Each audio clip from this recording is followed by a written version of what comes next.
Welcome back to the Forensics Detailing channel, guys. Miserable wet day. We're in second lockdown. It's cold, it's miserable, but in the words of Neville Chamberlain, I have in my hand a piece of metal.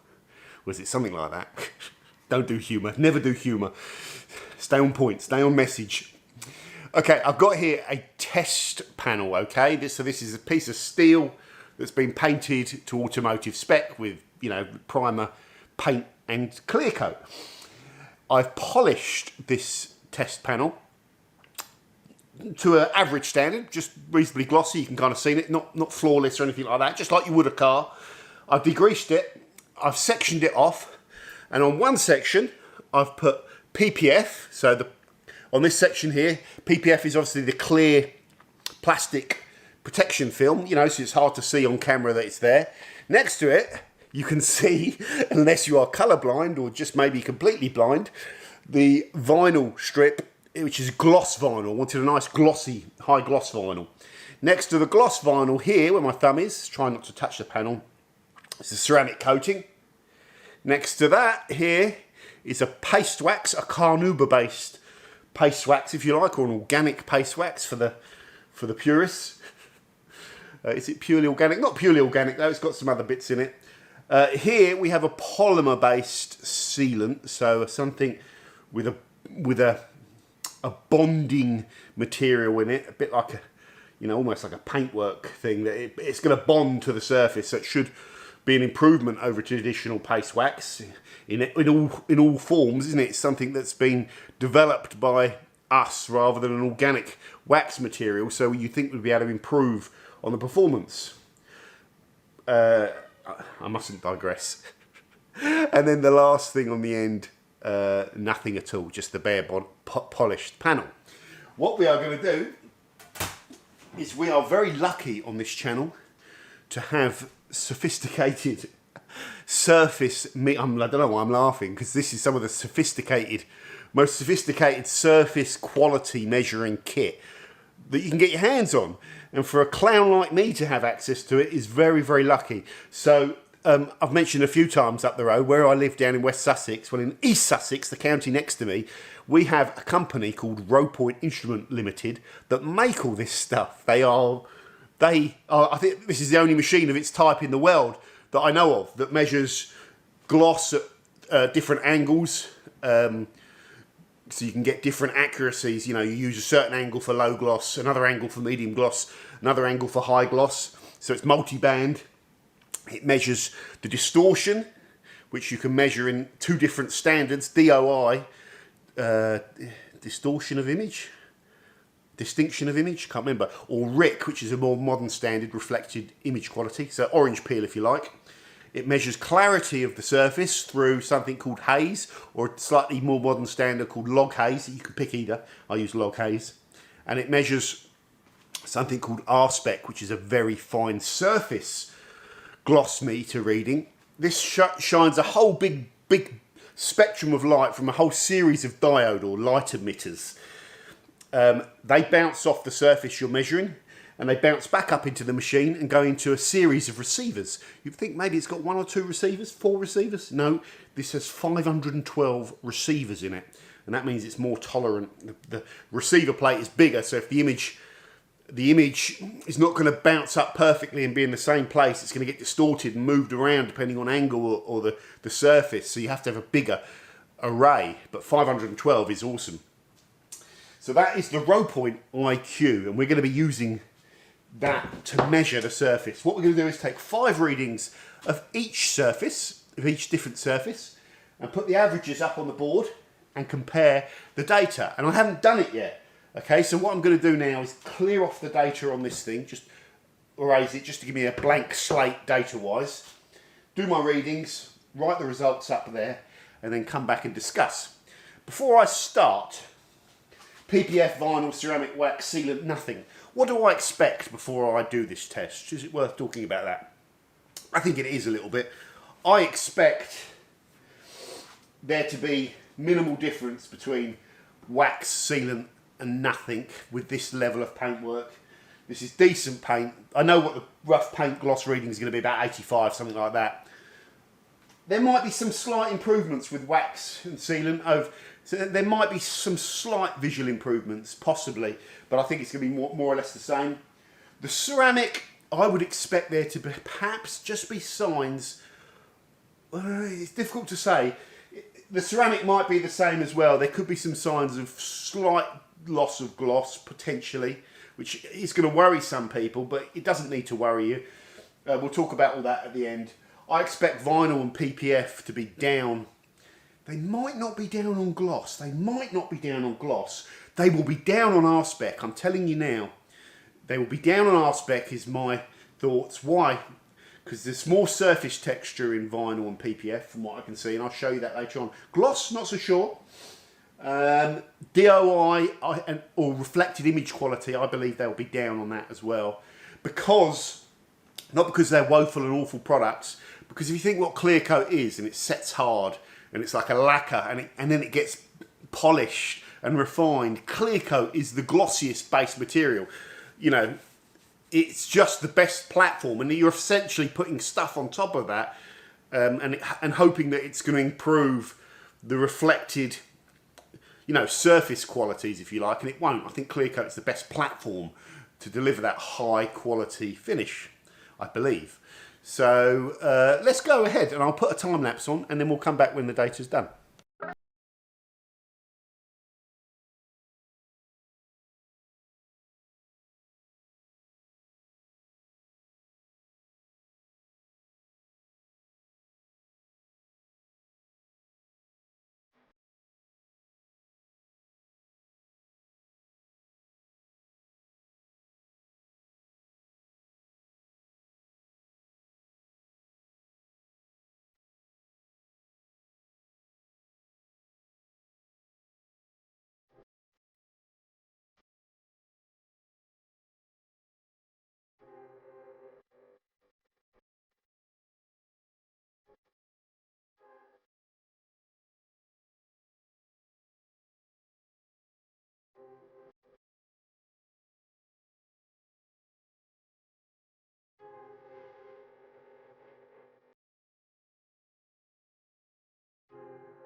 Welcome back, guys. I've just been shooting the thumbnail for this one. Whenever I see a YouTube channel that gets the presenter to pull stupid faces in the thumbnail, like shocked or, you know, the stupid faces in the thumbnail, I refuse to watch because those things wind me up.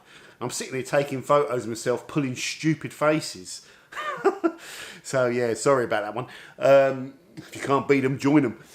Let's get back to the video, guys. So all of the data here is behind me. And we're going to go through this data now. Hopefully, can you see it? Yes, you can. Yes, you can. Can you kick it? Yes, you can. First thing, just up in the corner here, before we get started, just bear with me. This is the important stuff. Decent quality glossy paint. If we had awful paint on here, like really bad, old, damaged, hazed paint, these products would have a much bigger improvement on nothing through to the products, you know what I mean? So when you have very good quality paint, and we can go even better than this, if you really refine your paint and create amazing quality clear coat, highly refined, when you put products on top, you can actually lower, which ties in with what I was saying, you know, at the start of this test, that clear coat is a good medium to obtain very high gloss. What's the theoretical cap of gloss that you can get to? I was talking about this with the pro detailers guys the other day. Don't know, I think some of them were saying that they'd seen north of 110 20-degree gloss readings. I haven't. I think I've seen somewhere between 1.7, maybe 1.9. I might have seen a 1.9 once, 1.09, sorry. So you can get above 100. There is no theoretical cap, but with clear coat, I think perhaps 110 might be the pragmatic or practical cap. So let's go through all of the mediums first, guys. So PPF. In fact, I want to start with nothing because that gives us a base control. So just the bare panel, polished and degreased, so there aren't any polishing oils still there. So you're getting a reading of what the actual surface looks like. So gloss, 87.5 units of gloss. Very nice glossy clear coat. R-spec, the sensitive reading, which should be, in a perfect world, if the R-spec matches the gloss reading, it should never really go above it. then you have minimised fine surface texture. That being close to the gloss is a really healthy sign. So that's good. That tells us we've got a glossy panel with low surface texture. Haze 4.6, so you want low. 0 is perfect clarity. You know, when you start to get above 10, you would actually be able to see that with your eyes, that it'd be slightly murky. So that gives you a rough idea. So 4.6 is perfectly normal. And Rick 94.1. So I believe 100 is a perfect score of reflected image quality, I think. And 0 is obviously awful. So 94.1 is quite high. I'm pausing because I'm not sure if there's a theoretical cap and I've got that right. So many things. But I think 100 is the cap on that, so that's a good reading. Okay, so there's our base. Now let's go on to a paint sealant. So synthetic paintwork sealant. No difference in gloss, really. Okay, you can say, well, John, it's down 0.4. That's insignificant. That's within the realms of the test. So no real significant loss or increase in gloss is what I'm concluding from that. Our spec is slightly down, actually. Is that significant? Not really. Remember, these are averages. These are 5 reading averages. And I look at the graphs as well. You might see me on the time lapse. Sometimes just having a quick look at the graph so I can see quite quickly. If I go to the graphs, hopefully you can see this. Oh, it's going to be a bit... it's just coming in, isn't it? So if I go to stat and graph, I can just check that all 5 of my readings are roughly consistent. So the straighter the line... you can just see it, can't you? The better. I'm looking for anomalies, and I didn't have any bad readings doing this. The graphs are all relatively straight. That's probably not massively significant, so let's just carry on. The haze is slightly lower. That's within tolerance. You know, it's just the average thing. I don't think there's any significant differences in haze. We could just say, well, it's 1.5 units, John, but it's within what you could get variance anyway. And the Rick, that's not significant again. So really, what you could say is that the paint sealant versus nothing on the panel, in terms of aesthetics, there is no real difference. Okay. Now we move on to the wax. The wax 87.6. Well, it's slightly higher than nothing. You know, no product. Insignificant, guys. The gloss levels are all identical. So the wax and the sealant haven't raised the gloss, but they haven't reduced it. Our spec is 6 units lower, so you could say that is probably worth picking up on, that there's a little bit more fine surface texture within the that's affecting gloss anyway, within the wax. The gloss, the clarity in the haze, exactly the same. And the Rick, that's close enough, that's fine. So neither of them, these paint sealants are not really, well, they're not improving the reflected image quality, but they're not radically altering it. So there we go. Next, we go to the ceramic, which I think is quite interesting because I would expect potentially to be some differences here. Again, gloss, 87.4 average. So none of these products from this test on average kind of shiny paintwork have really done anything with regards to gloss, which is pretty much what I expected. Our spec, lower again, but less significant than the wax, within the same tolerance. So the ceramic is not introducing fine surface texture. That's what that tells me. Fine surface texture that you can't even see, but that it affects gloss. Haze, clarity. I mean, it's identical to the bare panel. Now, again, going back to what I said, if we had a very poor panel, like a panel where you could see when you got the light on it, a whitening from all the fine micro scratches, then these products would fill those fine, very fine scratches. I don't even want to call them scratches. It's almost like a hazing you get from years of kind of washing, not a sort of thin line scratch that you see. And when you put those, if you put that ceramic on half the panel, you'd see the clarity improved as the ceramic kind of soaks in to all of that fine surface kind of marring, if you like, that's built up, and you'll get back the colour clarity. And all 3 of these products, I think, will do that really well. So they really improve poor paint. So the overall conclusions though, guys, and 93.2 on the Rick. The overall conclusions from a surface reflected image quality with all the parameters we can measure. Let's list them out: gloss, R-spec, haze and Rick. There is no significant difference between bare panel, wax, sealant and ceramic, which is interesting, isn't it? Okay, next, vinyl and PPF. I would expect these two to have radically different data. So let's start with vinyl. So first of all, the vinyl was the only one that's sort of significantly dropped gloss. So the surface of this grey plastic vinyl, this doesn't have, as far as I know, you correct me if I'm wrong, this is a material, this vinyl, and that's it. It's a glossy, shiny vinyl plastic. It doesn't have like a clear coat on it, as far as I know. So it gets its gloss from its own material. That material is not as glossy as naked clear coat, but obviously if you put a vinyl wrap on a car, it makes the car look brand new for a little while. But from a material to material comparison, vinyl plastic is not as glossy as polyurethane clear coat, or whatever. There's so many different things in clear coat nowadays, isn't there? The R-spec of the vinyl is well down. So in other words, vinyl has lots of fine surface texture in it. Haze and clarity. Okay, so vinyl doesn't have, it's not a clear surface. So you're trying to measure clarity of something that isn't clear. So you need a clear surface medium. So what you're picking up there is the fact that you've got a matte, well, not a matte surface, it's a gloss finish. Actually, that is quite kind of, I'd expect that to be lower, but I'm sure it's just got something to do with the fact that it doesn't have like a shiny coating on top of a pigment underneath. It is what it is on top, I think. And the Rick, so the reflected image quality, is more bumpy than than no clear coat. Again, I'd probably expect that because clear coat is a polished, refined, hard substance. Vinyl is a plastic material that you stretch. You stretch and you stick it on. So I don't think it's going to be as good as refined clear coat. Then we go up to PPF.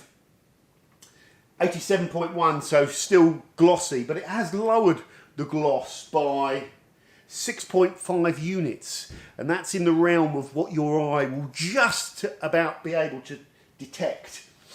The R-spec is down on PPF, so you're talking about a drop of 9 units of R-spec. So in other words, that suggests that there's the gloss, the fines, it suggests that there's more texture in the surface of the PPF, which is affecting gloss. Haze and clarity higher, so that is with your eye should be able to see that. So that's telling me that a PPF coating film is less clear than bare clear coat. And the Rick is relatively high, in fact. So it's fine surface texture it's got, but it's not putting in major distortion, which probably makes sense, although it's down slightly. And again, you have a bare surface and you're stretching a clear bit of plastic over the top of it. That to me would make sense, that it's never going to make the surface look better. It's only ever going to amplify. If your base surface was all kind of wavy, then you're putting plastic over the top of it. It's going to amplify the waviness in my head anyway. So there is the data, guys. I'll bring the camera in. And what I'll do is I'll take a screenshot of this, because this is quite important data. Ignore that. That's where my ceramic coatings are on the alloys. So yeah, very interesting. Let me just put this camera back over here and we'll wind this video up. Okay guys, so I want to finish off this video. As always with detailing, the key point to this video is a very boring, mundane point that people won't like, because people, not you, I'm generalising, but generally people like an exciting kind of conclusion that is like, you need to get this product to do this and it will transform your life.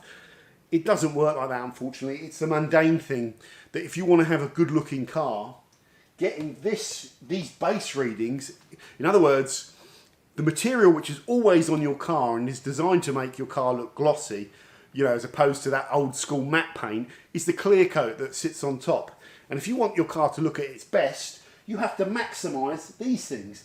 You do that by polishing the car to a high standard and washing it nice and safely so you don't tear it to bits and create haze and create, you know, lower gloss readings and that. So boring detailing fundamentals about safe washing, regular washing, and having very nice refined clear coat on your car is the mecca of good car ownership in terms of how your car looks, okay? And that's just the facts. And this data supports it. Now, next you're left with a choice of sealant, wax, ceramic. We'll remove vinyl from that because that's an oddball.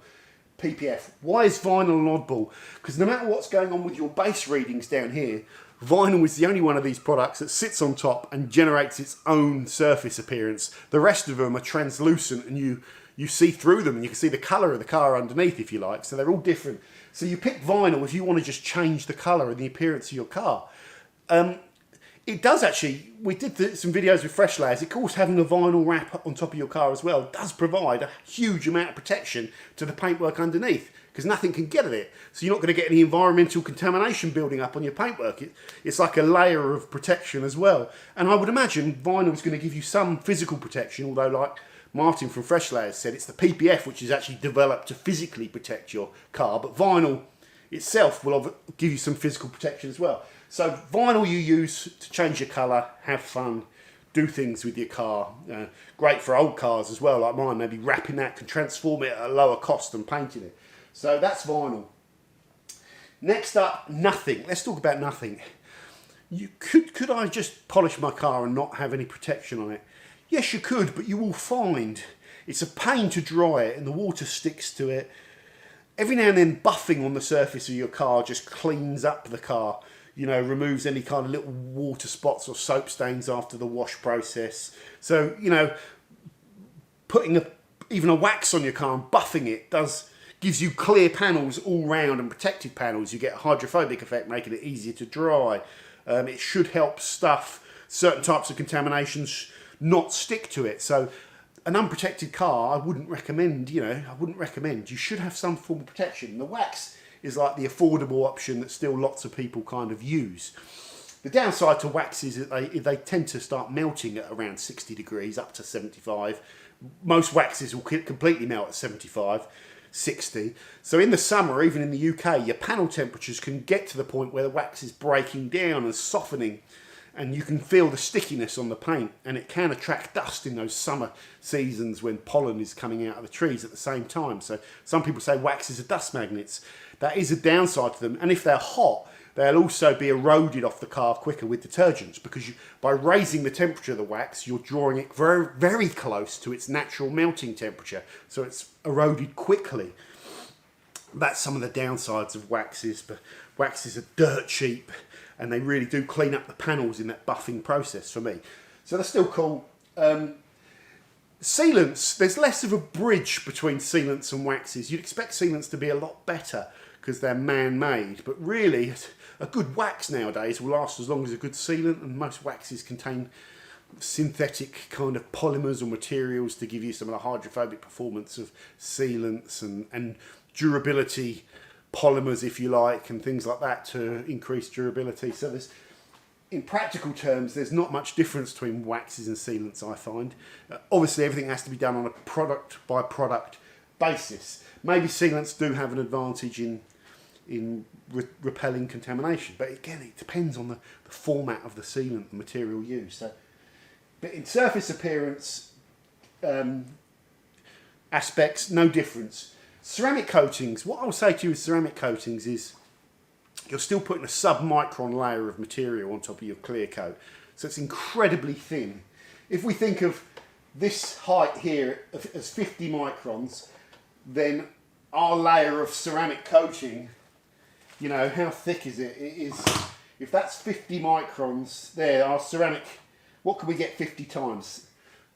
This pen will go 25 times. So it's about half the thickness of this pen in relation to that board's worth of thickness of clear coat. So it's a tiny layer of ceramic coating. So that tiny thin layer is really going to be limited in what it can do in terms of physical protection, but the material that you're putting on top of that clear coat is harder. There's no doubt about it. It's a more durable material, and it has some self-cleaning properties which are hard to measure, but they are there. They're noticeable immediately after application. They start to fade over the first 6 months, and it becomes harder to spot them. And then that's why I believe you have all these maintenance products which go on top to give you the bling back. But the coating will still be there. A lot of times I think it's just buried. So ceramic coatings are the opposite of hype and spit everywhere. They're the opposite of hype. They're just a simple, more modern material which sets harder, lasts longer, costs a bit more, and has some self-cleaning properties. That's it really. So you can go with whichever one you like. If I had a high value car, that's worth more than 100 grand, almost certainly I think I would invest, whatever it costs to get the PPF done, at least on the front of the car, because I think when you paint a car, it's never quite the same, is it? It's never quite the same. The OEM paint is always better than the aftermarket, with some very rare exceptions if you're prepared to pay a lot of money. So I think with a high value car, PPF is the way to go.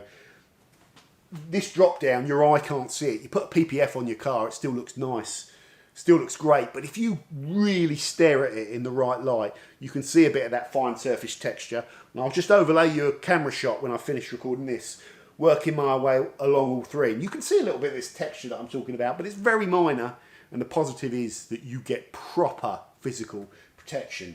Vinyl we've already covered, ceramic wax sealants we've already covered. Thanks for watching. Let me know your thoughts on this video, guys. It's another video that no one's going to watch, but boo-hoo, get me violin out. But I think it's an interesting video, and I think it's a video that's worth shooting as well. So that's what we aim to do. And it's a video that no one's done before as well. So there we go. Thank you for watching. See you soon. Okay, guys, so we're in focus on the reflected image. We're not on focus on the panel, but you can see the image is all nice and crystal clear, okay? You can even see the light, the casing of the fluorescent light. So this allows us to just look at the reflection. If we work our way along between nothing, sealant, wax, ceramic, there's not a considerable difference, is there? And that our data backs that up. Then our first one there, if we go to vinyl and look at that reflection, we can see the haze. We can see why the gloss meter is picking up, different readings with the vinyl. And if we go to the PPF, back to this very, you can see the reflection again, but there's a little bit more haze in this PPF. Now what I want to do is come back in again. How do I get this light? There we go. Come back in again, but this time get the focus on the panel. You see all the little bits. There we go. You might be able to see on the camera like the fine surface texture in that particular paintwork. And if we just go along, you can see there's no real significant difference between the sealant and the blank panel, the wax and the ceramic. But then if we look at the fine surface texture there, don't worry about the scratches, but you can see the fine surface texture is higher in the vinyl, and the fine surface texture is higher in the PPF as well. There we go. So that's just like a visual look at what the gloss meter is actually showing us.